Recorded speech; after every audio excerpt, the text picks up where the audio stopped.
Hey there, fellow history buffs and geopolitical enthusiasts.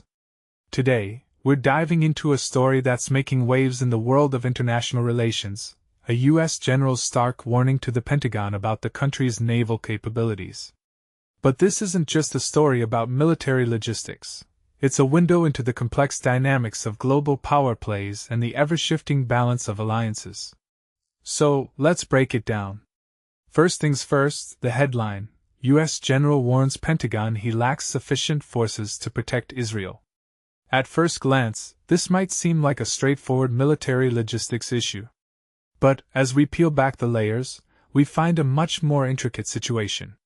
The U.S. Navy, a cornerstone of global maritime security, is facing a shortage of destroyers, the very ships that are crucial in defending against Iranian ballistic missile attacks. This isn't just a numbers game. It's about the strategic implications of this shortage. In my opinion, what makes this really interesting is the broader context. The Iran War, a simmering conflict that has been a part of the geopolitical landscape for decades, is now casting a long shadow over the U.S. military's capabilities.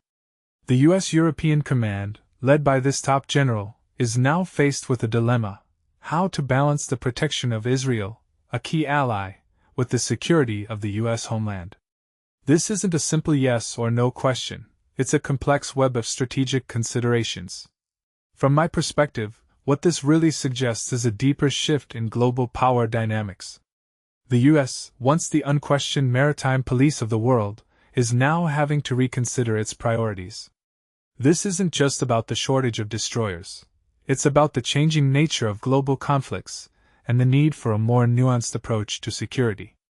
The U.S. is no longer the sole arbiter of global stability, and this reality is forcing a reevaluation of its military strategy. One thing that immediately stands out is the impact on regional alliances. Israel, a key U.S. ally in the Middle East, is now facing a new layer of vulnerability. This isn't just a military issue, it's a political and strategic one. The U.S. is having to navigate the delicate balance between supporting its allies and ensuring its own security. This raises a deeper question: how do we define and protect our interests in a rapidly changing global order? What many people don't realize is the historical context behind this story.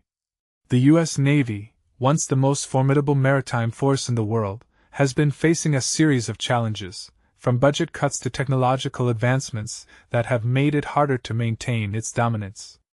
This shortage of destroyers is just the latest in a series of issues that have been building up over the years. It's a symptom of a larger problem, one that has been simmering beneath the surface for quite some time. If you take a step back and think about it, this story is a microcosm of the broader geopolitical landscape. It's a reminder that the world is more interconnected than ever, and that the actions of one country can have far-reaching consequences. It's also a call to action for policymakers and military strategists to rethink their approaches to security and alliances. The U.S. is facing a new reality, and it's one that requires a nuanced and adaptive strategy. In conclusion, the U.S. general's warning is more than just a logistical issue. It's a wake-up call for the world to recognize the changing nature of global conflicts and the need for a more balanced approach to security. As we move forward, it's crucial to keep an eye on these developments and consider the broader implications. What do you think? How do you see this story fitting into the larger narrative of global power dynamics? Let me know in the comments below.